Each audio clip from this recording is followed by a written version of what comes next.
penghuni kamar malam. Malam ini, kami akan membawakan cerita mengenai pengalaman mencekam sekelompok anggota Karang Taruna di sebuah villa tua di Puncak. Pada tahun 2018, mereka berangkat untuk merayakan keberhasilan acara 17 Agustus penuh semangat dan tawa. Namun di Villa L, sebuah bangunan tua yang dipenuhi bayang-bayang dan rahasia kelam, mereka menghadapi teror yang tak terlupakan. Kursi goyang yang berderit sendiri, sosok gelap di tepi kolam renang, dan gangguan makhluk astral yang murka mengubah liburan mereka menjadi mimpi buruk. Selamat menikmati. Pada bulan September 2018, sekelompok anggota Karang Taruna dari sebuah kampung di pinggiran Jakarta merencanakan liburan singkat ke Puncak, Jawa Barat. Liburan ini merupakan hadiah atas kerja keras mereka sebagai panitia peringatan Hari Kemerdekaan 17 Agustus yang sukses besar. Rombongan berjumlah 15 orang, terdiri dari 10 laki-laki, 3 perempuan, dan 2 bapak-bapak dari lingkungan mereka sebagai pendamping, Pak Lan dan Pak Budi. Dipimpin oleh Arfan, seorang pemuda berusia 23 tahun yang penuh semangat, mereka ingin melupakan penat, bersenang-senang, dan mempererat kebersamaan. Setelah melakukan survei melalui situs penyewaan villa, mereka memilih sebuah villa tua di kompleks perbukitan yang dikelilingi beberapa bangunan lain. Villa tersebut yang dikenal sebagai Villa L terletak tepat di samping kolam renang umum yang airnya tampak keruh. Bangunannya bergaya kolonial Belanda, dengan dinding kayu yang sudah mengelupas, jendela-jendela besar dengan kusen berkarat, dan atap genting merah yang beberapa bagiannya retak. Di halaman depan, sebuah kolam ikan kecil dipenuhi lumut dan daun kering, dikelilingi vegetasi lebat yang membuat villa terasa terpencil. Pohon-pohon beringin tua menjulang di sekitar dengan akar-akarnya menjalar di tanah seperti tangan-tangan raksasa. Suasana villa memberikan firasat angker, namun semangat muda mereka menepis kekhawatiran. "Kita di sini cuma buat have fun, ngapain takut-takut?" kata Arfan tersenyum lebar sambil menepuk pundak teman-temannya. Rombongan tiba di Villa L pada siang hari, disambut udara sejuk Puncak yang menyegarkan. Begitu sampai, mereka segera menurunkan barang-barang dari 2 mobil yang mereka sewa. Beberapa anggota, seperti Vista dan Fajar, langsung bergegas ke kolam renang, tak sabar menceburkan diri. Yang lain, termasuk Arfan, Putra, dan Dewi, memilih bersantai di teras depan yang luas. Teras itu dilengkapi beberapa kursi kayu tua, dengan sebuah kursi goyang bercat pudar sebagai pusat perhatian. Ukiran rumit pada sandarannya tampak seperti peninggalan zaman Belanda, dan angin sore membuatnya berderit pelan, seolah mengundang seseorang untuk duduk. Putra, yang dikenal sebagai tukang bercanda, langsung melompat ke kursi goyang itu dan mulai mengayunkannya dengan santai. "Enak banget, kayak di film horor," katanya sambil tertawa, membuat yang lain ikut terkakeh. Namun tiba-tiba, Dewi, yang dikenal memiliki indera keenam, menegurnya dengan nada tegas. "Put, jangan duduk di situ, apalagi goyang-goyang." Wajahnya memucat dan matanya menatap kursi itu dengan cemas. Ada nenek-nenek tua berkebaya hijau di situ. Dia nggak suka kalau kursinya diganggu. Suasana tiba-tiba hening. Putra hanya terkekeh menganggap itu candaan Dewi. "Kata mama aku, kalau dilarang malah tampar bandel." Katanya menggoyang kursi lebih kencang hingga deritanya bergema di teras. Angin sore tiba-tiba terasa lebih dingin, dan daun-daun di pohon beringin berdesir keras. Di sudut teras, tanpa sepengetahuan siapapun, kecuali Dewi, bayangan samar seorang nenek tua berkebaya hijau berdiri. Wajahnya kaku dengan kerutan dalam seperti ukiran kayu, dan matanya menatap tajam ke arah Putra. Tangan kurusnya mengempal dan bibirnya bergerak pelan, seolah menggumamkan sesuatu. Dewi memalingkan muka, jantungnya berdebar kencang, tapi ia tidak ingin membuat panik. "Pokoknya, jangan ganggu kursi itu," katanya pelan, lalu berjalan menjauh ke dalam villa.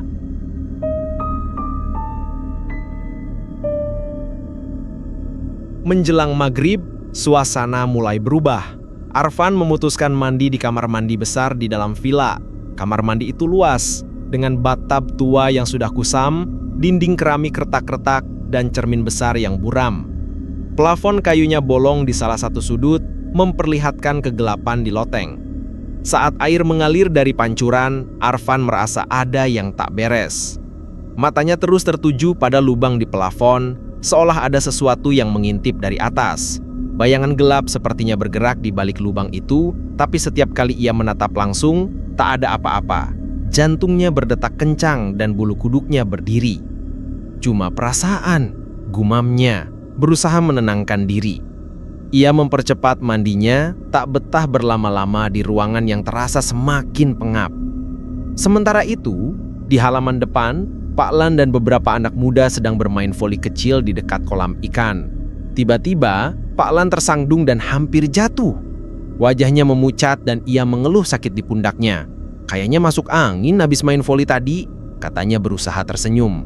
Tapi Dewi yang kebetulan lewat melihat sesuatu yang lain. Di sekitar kolam ikan, dua sosok anak kecil dengan pakaian usang berlarian sambil tertawa. Wajah mereka pucat dengan mata kosong yang tak wajar. Salah satu dari mereka berlari menembus tubuh Pak Lan, membuatnya sempoyongan. Dewi ingin memperingatkan, tapi ia tahu tak ada yang akan percaya. Ia hanya diam, menahan rasa takut, dan bergegas masuk ke dalam villa. Malam tiba, dan rombongan mengadakan acara bakar jagung di halaman dekat kolam renang.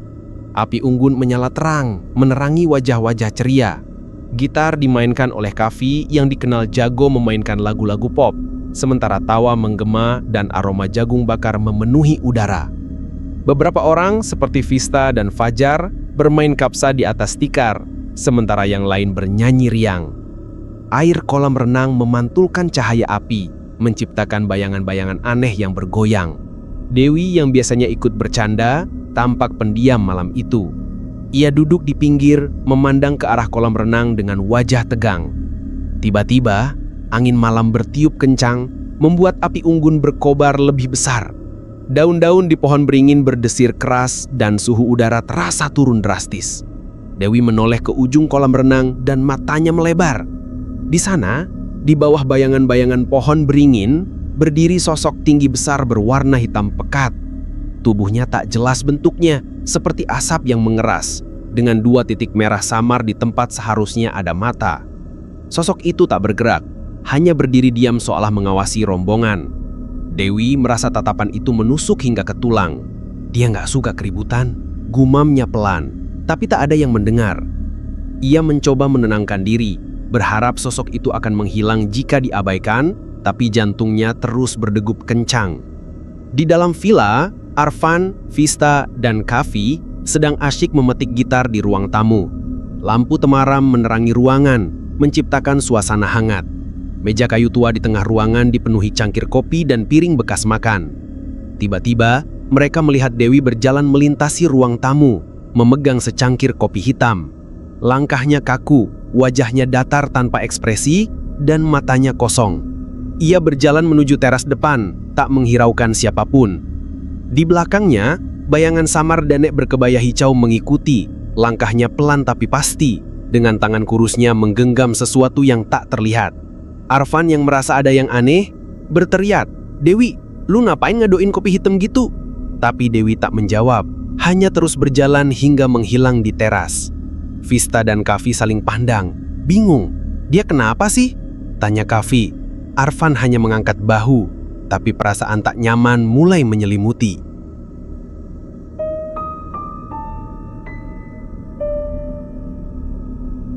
Saat Dewi kembali dari teras, ia tampak lebih gelisah. Ia duduk di sudut ruang tamu, memegang cangkir kopinya erat-erat. Tiba-tiba, aroma bunga Kamboja yang kuat memenuhi ruangan. Kavi yang sedang memetik gitar tiba-tiba berhenti. Ini bau apa?" tanyanya, mengendus udara. Di sudut ruangan tanpa sepengetahuan mereka, sosok perempuan berambut panjang dengan kain puci compang-camping berdiri diam. Matanya tertuju pada Kavi dan senyum tipis muncul di wajahnya yang pucat. Dewi melihat sosok itu dan langsung memucat. "Kavi, hati-hati," bisiknya pelang. Tapi Kavi tak mendengar, terlalu asik dengan gitarnya. Dewi memilih diam, tapi tangannya gemetar dan ia buru-buru menyesap kopinya untuk menenangkan diri. Malam itu, suasana di halaman depan tak kalah mencekam. Pak Budi, pendamping lainnya, sedang mengobrol dengan beberapa anak muda di dekat kolam ikan. Tiba-tiba, ia mendengar tawa anak-anak dari kejauhan, padahal tak ada anak kecil di rombongan mereka. Ia menoleh ke arah kolam ikan dan sekilas melihat dua bayangan kecil berlarian di sekitar kolam, lalu menghilang ke dalam semak-semak. "Anak siapa itu?" gumamnya. Tapi saat ia mendekati kolam, tak ada siapa-siapa. Hanya suara air yang berdesir pelan dan aroma tanah basah yang aneh. Ia menggeleng. mengira itu hanya halusinasi karena lelah. Malam berakhir dengan semua tertidur di ruang tamu, di atas kasur-kasur tipis yang digelar di lantai. Lampu dimatikan, hanya menyisakan cahaya bulan yang masuk melalui jendela besar. Di luar, angin terus bertiup, dan derit kursi goyang di teras terdengar samar, seolah seseorang sedang duduk di sana. Keesokan paginya, matahari puncak tersembunyi di balik kabut tebal, membuat Villa L terasa lebih suram. Rombongan berkumpul di kamar belakang, mencoba menghibur diri dengan bercanda tentang acara televisi horor yang sering menampilkan kesurupan. Putra, yang masih tak kapok, berpura-pura kerasukan, menggeliat dramatis sambil berteriak, "Tolong, aku dirasuki nenek kebaya hijau!" Tawa mereka menggema, tapi Dewi yang duduk di sudut tampak semakin gelisah. "Jangan bercanda gitu," katanya lirih, tapi tak ada yang mendengar. Tiba-tiba, teriakan keras di ruang tamu memecah suasana. Mereka berlari ke sana dan mendapati Dewi duduk di lantai, tubuhnya gemetar hebat, tangisnya pecah, dan suaranya lirih namun penuh kepanikan. "Aku mau pulang, aku mau pulang," katanya berulang-ulang. Matanya memerah dan wajahnya pucat seperti kertas. Di belakangnya, bayangan nenek berkebaya hijau dan sosok perempuan berambut panjang berdiri berdampingan, menatapnya dengan dingin. Nenek itu menggumamkan sesuatu dengan suara serak, sementara sosok perempuan itu tersenyum lebar, memperlihatkan gigi-gigi yang tak wajar. Hanya Dewi yang bisa melihat mereka, dan ia terus menangis, tubuhnya lunglai. Pak Lan dan Pak Budi segera mendekatinya, mencoba menenangkannya. "Dewi, tenang, ceritain apa yang salah," kata Pak Lan, tapi suaranya gemetar. Dewi hanya menggeleng, berulang kali berkata, "Ada yang gak beres di sini, kita harus pergi sekarang." Semua terdiam. Rasa bersalah menyerang mereka yang tadi bercanda. Tanpa banyak bicara, mereka segera berkemas. Villa yang semula terasa seperti tempat liburan, kini terasa menyesakan, seolah dinding-dindingnya mengintip setiap gerakan mereka. Saat mereka bersiap meninggalkan Villa L, insiden lain terjadi. Mobil yang dikemudikan Pak Lan tiba-tiba menyenggol tempat sampah besar dari semen saat mundur. Bunyi benturan keras membuat semua menoleh. Pintu kanan dan lampu belakang mobil itu lecet parah. Pak Lan bersumpah bahwa ia memundurkan mobil dengan lurus, dan penumpang di dalam mobil mengangguk setuju.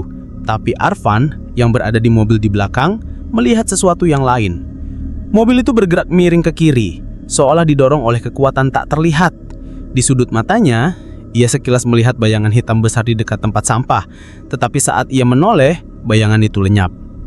"Mungkin cuma bayangan pohon," gumamnya, tapi hatinya tak yakin.